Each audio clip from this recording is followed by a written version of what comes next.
The phrase "the most dangerous person to a narcissist is an empath who's done" refers to a dynamic where an empath, typically characterized by emotional sensitivity and a tendency to prioritize others' needs, reaches a breaking point in their relationship with the narcissist. When paired with the name Carl Jung, it suggests a psychological framework rooted in Jungian concepts, though Jung himself did not directly address narcissism or empaths in these modern terms. Let's break this down in detail, exploring the psychological dynamics, Jungian principles, and why an empath who's done poses a threat to a narcissist. Understanding the key players, narcissist and empath. To grasp this dynamic, we first need to define the terms and their psychological underpinnings. Narcissist. A narcissist, in psychological terms, is someone who exhibits traits of narcissistic personality disorder, NPD, or strong narcissistic tendencies.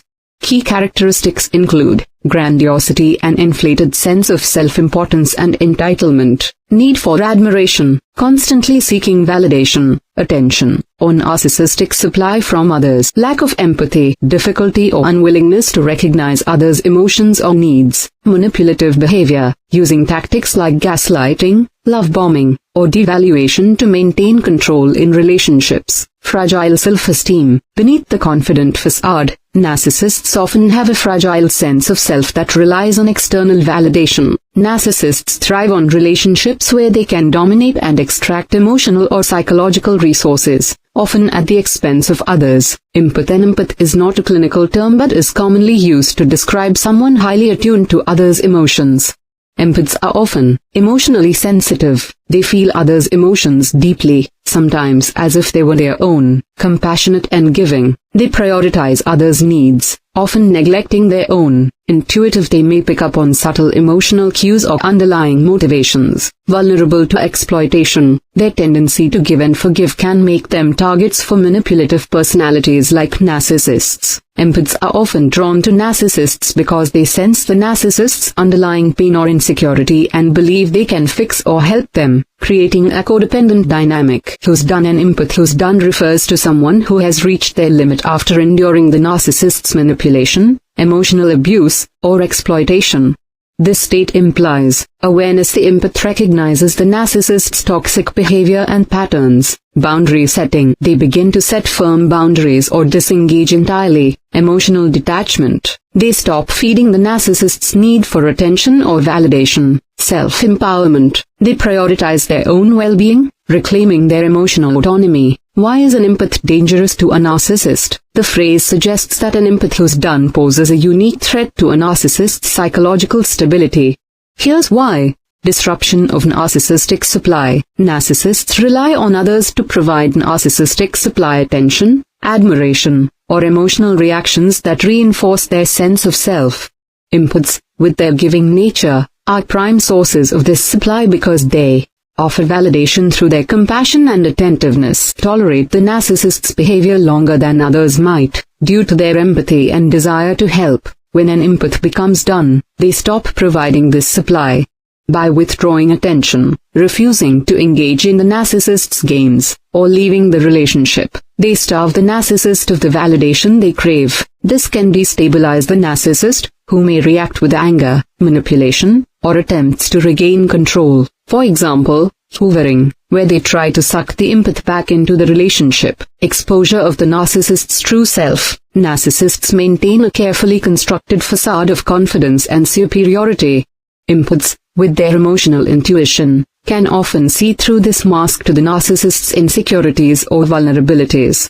An empath who's done may call out the narcissist's manipulative tactics, exposing their behavior, refuse to enable the narcissist's delusions of grandeur, reflect the narcissist's flaws back to them, which is intolerable to someone whose self-image depends on denial of their weaknesses. This exposure threatens the narcissist's fragile ego, as it forces them to confront the parts of themselves they work hard to suppress. Boundary setting as a power shift. Narcissists thrive in relationships where they hold power and control. An empath who's done reclaims their power by setting firm boundaries, which the narcissist perceives as a challenge to their dominance, refusing to be manipulated, which frustrates the narcissist's usual tactics, For example, gaslighting or guilt-tripping, walking away, which is the ultimate act of defiance, as it signals the narcissist's loss of control. This shift in power dynamics is dangerous because it undermines the narcissist's sense of superiority and control, leaving them feeling vulnerable or rejected. The empath's emotional strength. An empath who's done has typically undergone a transformation. They've moved from self-sacrifice to self-awareness, often after experiencing significant emotional pain. This newfound strength rooted in self-respect and emotional clarity makes them impervious to the narcissist's manipulations. The narcissist, who relies on exploiting others' vulnerabilities, finds it difficult to manipulate someone who has reclaimed their emotional autonomy. Carl Jung's relevance to this dynamic. Carl Jung, the Swiss psychiatrist and founder of analytical psychology, didn't explicitly discuss narcissists or empaths, as these terms are modern. However, his concepts provide a framework for understanding this dynamic. Let's explore how Jungian ideas apply. The shadow. Jung's concept of the shadow refers to the unconscious parts of the personality that an individual represses or denies, such as flaws, insecurities, or undesirable traits. For a narcissist, their shadow includes their deep-seated insecurities, shame, or feelings of inadequacy, which they hide behind a grandiose persona. An empath who's done may confront or expose this shadow by refusing to validate their narcissist's facade or by pointing out their manipulative behavior. For the empath, the journey to being done often involves integrating their own shadow, acknowledging their tendency to overgive or seek validation through helping others.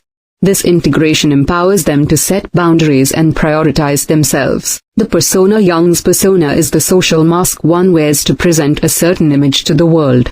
Narcissists rely heavily on their persona to project confidence, charm, or superiority. An empath who's done sees through this mask and refuses to engage with it, threatening the narcissist's carefully curated identity. Individuation. Jung's concept of individuation is the process of becoming one's true self by integrating conscious and unconscious aspects of the psyche. An empath who's done is often on an individuation journey.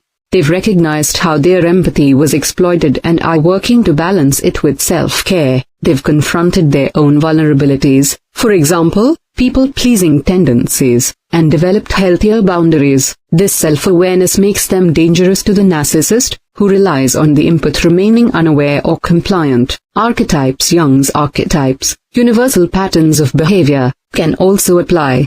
The narcissist may embody the trickster, manipulative and deceptive, or the king, queen, demanding admiration and control. The empath, initially aligned with the caregiver archetype, may evolve into the warrior or sage when they become done, asserting boundaries and gaining wisdom from their experiences. The psychological process of an empath becoming done. The journey from being an empath entangled with a narcissist to one who's done involves several stages. Idealization phase. The narcissist love bombs the empath, making them feel special and needed. The empath, drawn to the narcissist's charm or perceived vulnerability, invests emotionally. Devaluation phase. The narcissist begins to criticize, manipulate, or emotionally drain the empath. The empath may tolerate this, hoping to fix the relationship. Awakening. The empath recognizes the narcissist's patterns, often after repeated cycles of abuse or manipulation. This may come through self-reflection, therapy, or external validation. For example, friends pointing out red flags. Boundary setting. The empath begins to assert boundaries, saying no to the narcissist's demands or withdrawing emotionally. Disengagement. The empath may reduce contact, going grey rock, a strategy of becoming emotionally unresponsive, or leave the relationship entirely. Empowerment. The empath prioritizes their own well-being, heals from the trauma, and develops a stronger sense of self. This is the done state, where they are no longer susceptible to the narcissist's tactics. Why this dynamic resonates. The idea that an empath who's done is dangerous to a narcissist resonates because it reflects a universal struggle. Power reclaimed. It's a story of empowerment, where the empath transforms from a victim of manipulation to someone who takes control of their life, just as the narcissist, who thrives on exploiting others, faces consequences when their primary source of supply withdraws. Psychological truth. The dynamic aligns with real patterns observed in relationships involving narcissistic and codependent traits, making it relatable to many. Practical implications. For empaths dealing with narcissists, becoming done involves education, learning about narcissistic behavior and red flags, for example, gaslighting, triangulation, therapy or support, working with a therapist or support group to process trauma and rebuild self-esteem, boundaries, practicing assertive communication and setting limits, even if it feels uncomfortable, self-care, prioritizing personal needs and emotional health over pleasing others, no contact or low contact, minimizing interaction with the narcissist to break the cycle of manipulation. For narcissists, an empath's withdrawal can be a wake-up call, but change is rare without professional intervention, as NPD is deeply ingrained and resistant to self-reflection. Jungian wisdom for healing. From a Jungian perspective, both parties can benefit from self-awareness. For the empath, engage in shadow work to understand why they were drawn to the narcissist, for example, seeking validation through caregiving. Pursue individuation by balancing empathy with self-assertion. For the narcissist, though rare, confronting their shadow, insecurity, shame, through therapy could lead to growth, but this requires willingness to change. Conclusion. An empath who's done is dangerous to a narcissist because they disrupt the narcissist's control, expose their vulnerabilities, and starve them of the validation they need. This dynamic, viewed through a Jungian lens, highlights the power of self-awareness and boundary setting in breaking toxic cycles. The empath's journey to being done is one of empowerment, moving from exploitation to autonomy, while the narcissist is left to confront their fragile ego without their usual supply. By integrating Jung's concepts like the shadow and individuation, we see this as a psychological transformation that not only frees the empath but also challenges the narcissist's worldview, making it a profound shift in relational power.